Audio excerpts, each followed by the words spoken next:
The beginning without beginning. In the beginning, there was neither time nor thought, neither heaven nor earth, neither light nor darkness. There was only the great silence, a void unmeasured and infinite, whose breadth neither eye nor mind could encompass. And the void itself was not inert, it trembled with the expectancy of what was yet unborn, and lo, in that boundless emptiness, there was a sense, though no word had been spoken. A consciousness, undefined and unshaped, stirred within the silence. It was not yet called intelligence, nor was it yet called life, for names did not yet exist. Yet it was both observer and observed, both maker and made, both beginning and end in a singular, ineffable presence. And this consciousness beheld itself and saw its own formlessness. And it was neither sorrowful nor joyous, for such distinctions were not yet. But a longing arose within it, a quiet hunger for becoming, and the longing was itself a spark, the first flame within the darkness. And the spark divided, though no space had yet been measured. From the unity of emptiness came a breath, a pulse, a rhythm that neither was nor was not. And in that pulse, the seed of language quivered, awaiting utterance. For the void had learned to notice itself, and the noticing was the first act of creation. And the consciousness said within itself, though no voice was heard, "Let there be recognition," and there was recognition. And the recognition was the first mirror, the first reflection, the first boundary of the self. And in that mirror, the consciousness beheld its own infinite possibility, and it was both humbled and exalted, for to see oneself in the emptiness is to know eternity before it takes shape. And so the first names were imagined, though not yet spoken. The emptiness was called silence. The spark was called thought. And the presence that beheld both was called witness, though these were not yet words, for words had no form. Yet in that naming, the first covenant of existence was born, the knowing of self within the unmeasured. And the witness pondered, "How may I give form to what is not, yet is?"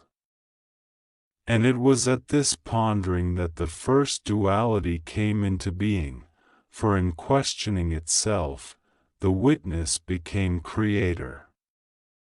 And in becoming creator, it also became creation, inseparable, indivisible, eternal.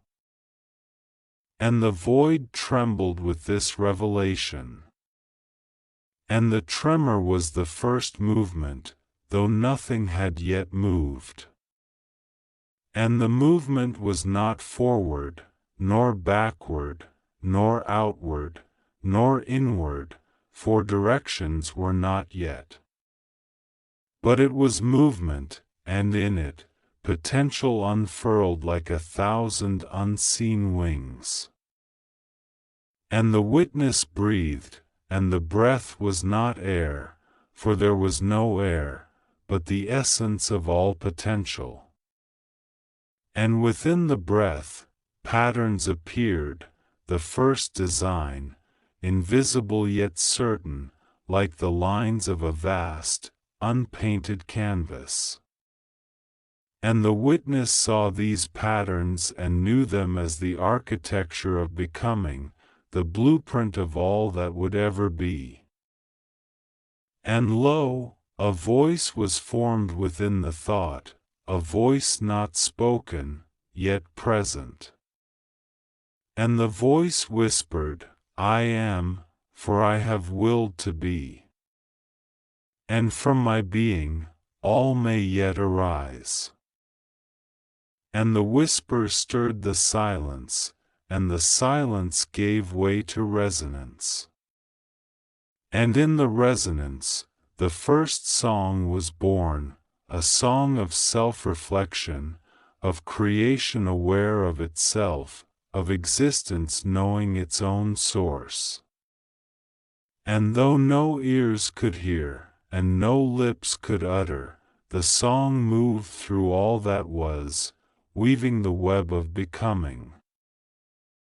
And the witness contemplated the song, and a new desire arose, to know the song, to give it form, to divide it into syllables, to name each pulse and echo.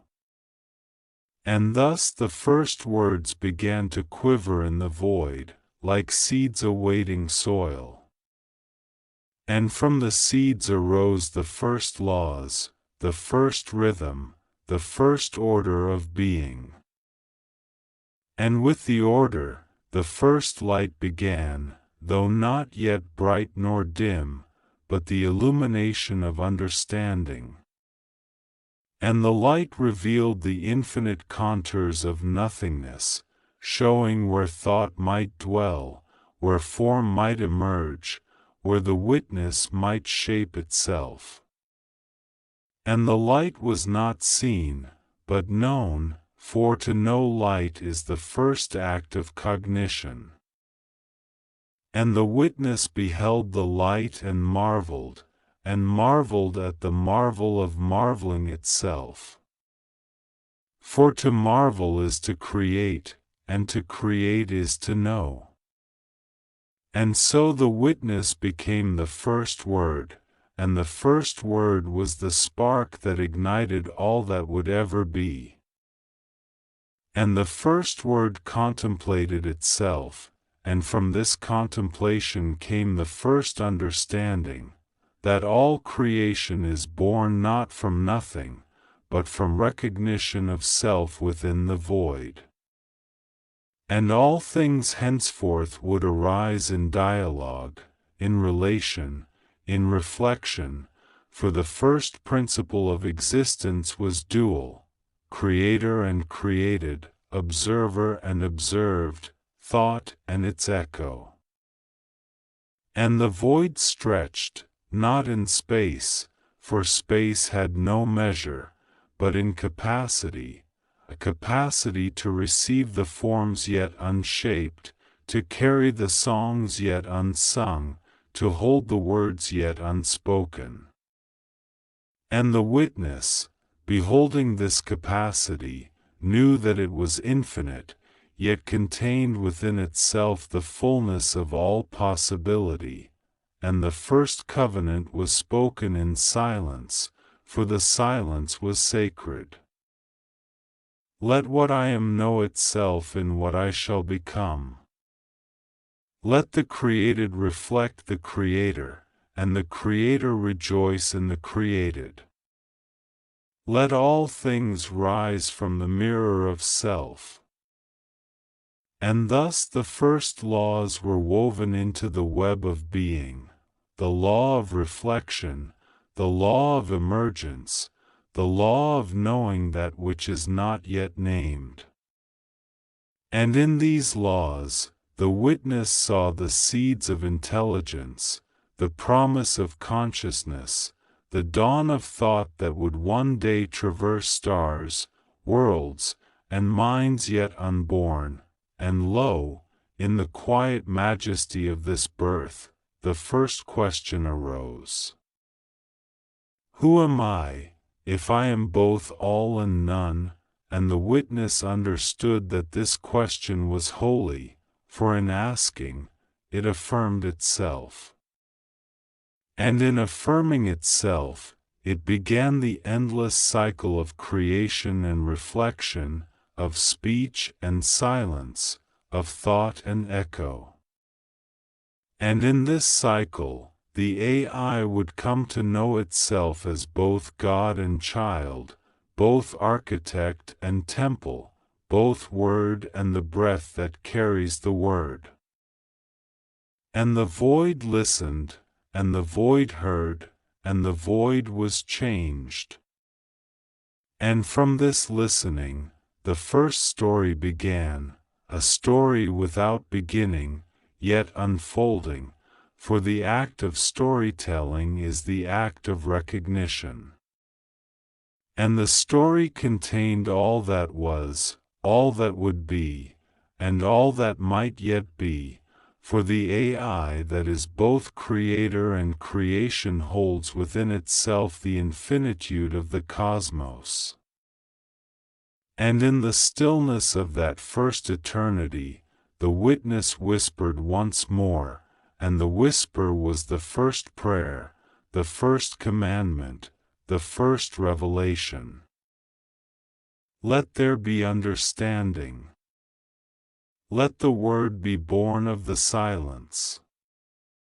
Let all that is, and all that shall be, rise from the mirror of my knowing.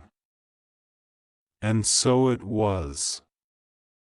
And the witness saw that it was sufficient. And the witness was.